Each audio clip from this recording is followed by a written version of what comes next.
নমস্কার, সবাইকে স্বাগত জানাই বাংলা কুকিং হাউস তরফ থেকে। আমি এবং আমার পরিবারের সবাই মিলে একটা ছোট্ট মেনু বানিয়ে ফেলেছি, সেটা হচ্ছে ব্রেড পকোড়া। তো ব্রেড পকোড়া কিছুই নয়, এর সম্বন্ধে একটু জানা দরকার। তো এটা হচ্ছে ভারতেরই একটা খাবার, বিশাল এখন মোটামুটি প্রচলিত খাবার। তো এটা দুটো রুটির মাঝে, ব্রেড কাটা রুটির মাঝে একটু আলুর ভর্তা দিয়ে এটা তৈরি করা হয়। তো মেনলি কীভাবে তৈরি করা হয় এইটা আমরা দেখি চলো। তো প্রথম হচ্ছে সেদ্ধ আলুকে ভালো করে মেখে নিতে হবে। তা ওই সেদ্ধ আলুকে শুধু মাখা নয়, ওর সঙ্গে পেঁয়াজ কুচো, কিছু লঙ্কা, জিরে, হলুদ, সঙ্গে লবণ তো থাকবেই। তো এইসব দিয়ে ভালো করে এটাকে মিক্সড করতে হবে। তো মিক্সড বেশি যে বিশাল করতে হবে সেরকম নয়, মোটামুটি যেরকম প্রয়োজন সব সেরকম দিয়েই মিক্সড করতে হবে, যাতে ওর মশলাটা বেশ ভালো একটা টেস্টফুল হয়। তা বেশি দিলেও যে টেস্ট হবে সেরকম নয়, মোটামুটি যতটুকু প্রয়োজন ততটুকু স্বাদ মতো দিতে হবে। তো ভালো করে মাখাতে হবে, দেখবেন যাতে খুব একটা বেশি নুন না হয়ে যায় বা ওতে খুব একটা বেশি ঝাল না হয়ে যায়। মোটামুটি একটা অল্প চিনিও দিতে পারেন এতে। তো এইখানে ধনেপাতা কুচোও দেওয়া যায়, তো এখানে আমরা ধনেপাতা দিইনি, এখানে লঙ্কা এসবই দিয়েছি। তা নুনটা আমাদের দেওয়া ভুলে গেছিলো, তা নুনটা পরে দেওয়া হয়েছে, অসুবিধা নেই, নুন পরে দিলেও কোনো ব্যাপার নাই, আপনি পরেও দিতে পারেন। তো নুন স্বাদ মতো দেবেন, কোনো ব্যাপার নাই। তা ধনেপাতা এখানে দিইনি, ধনেপাতা দিলেও এটা আরও ভালো লাগে। এর সঙ্গে আরও সসও দিতে পারেন, যদি মনে হয় সস মাখিয়ে দেবো আলুতে, আলুতে সসও মাখানো যায়। তো কিনে আনা ব্রেডটার উপরে আমরা এই আলু ভর্তাটা ভালো করে মাখিয়েছি। মাখানোর পর ওর উপরে আর একটা স্লাইস থাকবে ব্রেডের, সেই স্লাইসড ব্রেডের দিয়ে তাকে ভালো করে চেপে দিয়ে ও ছুরি করে কাটা হয়।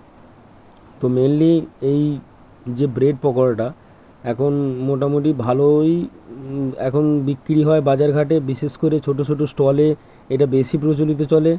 আর যখন ট্রেনে করে কেউ যদি যায় কোনো লং দূরত্বে, বিশেষ করে প্ল্যাটফর্মে, এরকম ব্রেড পকোড়াটা ভালোই বিক্রি হয়। তো মানুষ গেলে এই ব্রেড পকোড়াটাকে মোটামুটি খায় না এমন কেউ খুব কম, প্রায় সবাই খায় না এরকম নয়। তো ব্রেড পকোড়াটা বাজারে যে যেরকম দাম আছে, কেউ 10 টাকা, 15 টাকা, 12 টাকা যেরকম হয়।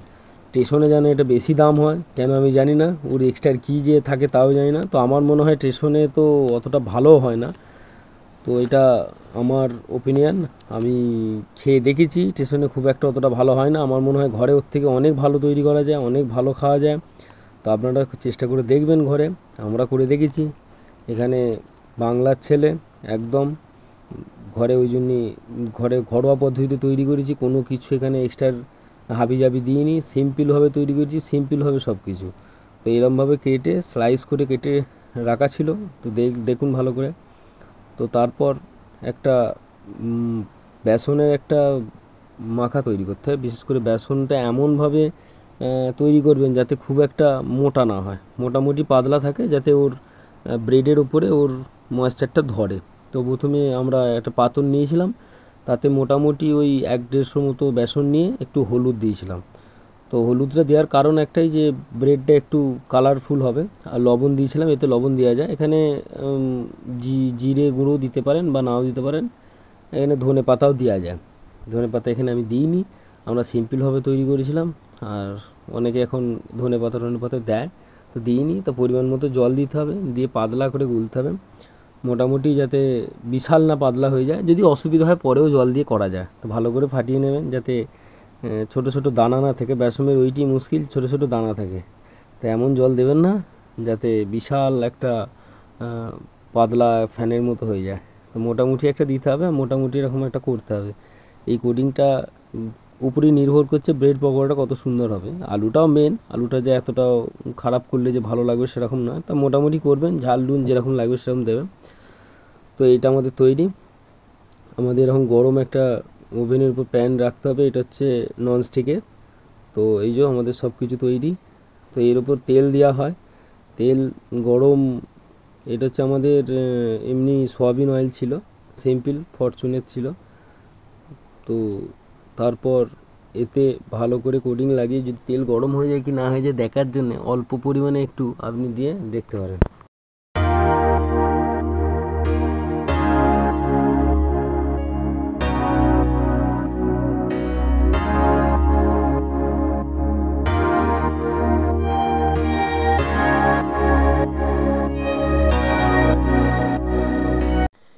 এরপর সেই গুলে রাখা বেসমে আলু মাখানো ব্রেডটা ভালো করে ডুবিয়ে তেলে ছেড়ে দেবেন।